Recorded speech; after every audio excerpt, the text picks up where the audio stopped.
ओम हरि ओम।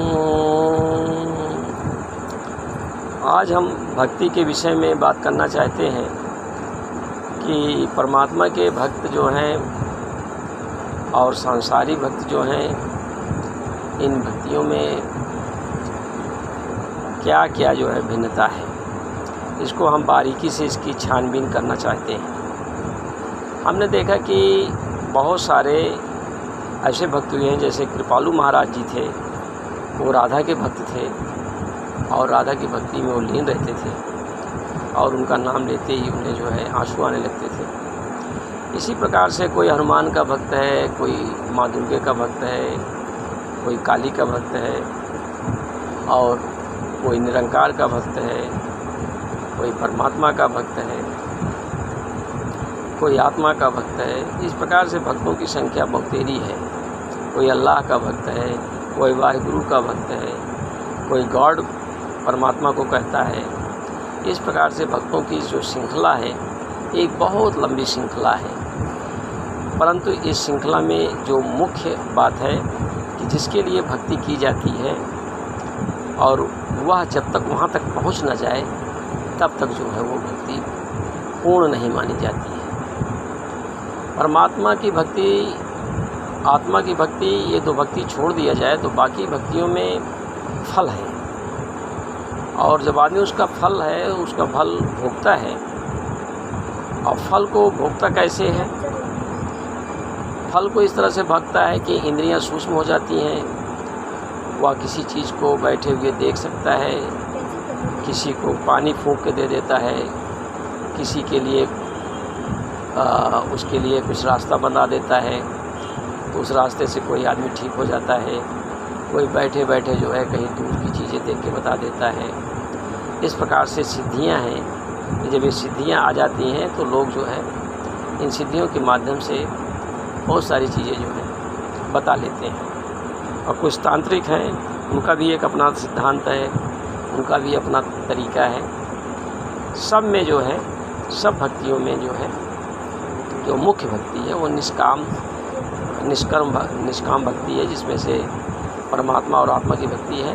इसमें भी कामना तो जो भी है वो बात की बात है, परंतु लोग जो हैं आत्मा और परमात्मा की भक्ति करने वाले व्यक्ति जो हैं वो सांसारिक समस्याओं से और सांसारिक परेशानियों से, सांसारिक आवागमन से और दूर से दूर आने वाले जन्मों तक, कई जन्मों तक ये सब बातें जो हैं वो इन सब चीज़ों से बचना चाहते हैं। उनका मुख्य उद्देश्य है भक्ति, और उस भक्ति जब पूर्ण हो जाती है, परमात्मा और आत्मा की भक्ति जब पूर्ण हो जाती है तो वह व्यक्ति जो है आत्मज्ञानी या ब्रह्मज्ञानी कहलाता है। आत्मज्ञानी ब्रह्मज्ञानियों की संख्या जो है नगण्य है, ना के बराबर है। कहीं पर भी लोग आत्मज्ञानी ब्रह्मज्ञानी की बात आती है तो सामने तो हमारे जल्दी कोई मिलता नहीं है।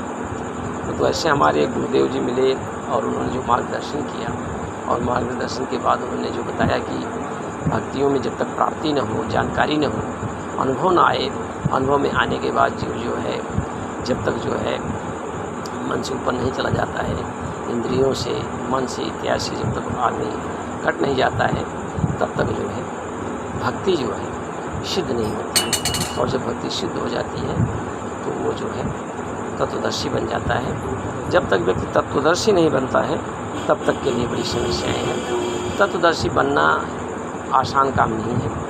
इसके लिए मैं बार बार कोशिश करता हूं कि लोगों के मन में विचार उठे, लोगों के मन में भावनाएं आएँ और वह तत्वदर्शी के बारे में उनके प्रति जो है सोच उत्पन्न हो, और ये जानना चाहे कि तत्वदर्शी है कौन और उसे तत्व से कैसे जाना जाए, परमात्मा आत्मा को।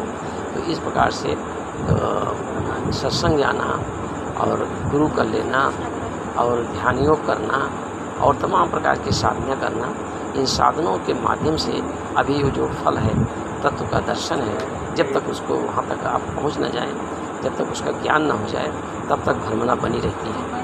और जैसे ही तत्व ज्ञान हो जाएगा वैसे ही भ्रम दूर हो जाएगा और ये समझ जाएंगे कि आपके साथ जब से आपने भक्ति करना शुरू किया है कितने लोग आपके सही दिशा में आपको जाने के लिए प्रेरित किया और कितने लोग जो हैं आपको जाने में बाधा पड़ के रूप में खड़े हो गए और ये कहने लगे कि यहीं तक एक भक्ति है, बाकी और कोई भक्ति है नहीं। कोई राधा की भक्ति, कोई कृष्ण की भक्ति, तमाम की भक्तियों के बारे में कह करके आपको उलझा दिए और तत्वदर्शन तक आप नहीं पहुँच पाए। गीता में तत्वदर्शन की बात की गई है, अर्थात तत्वदर्शन के बिना जो है सब निरर्थक है।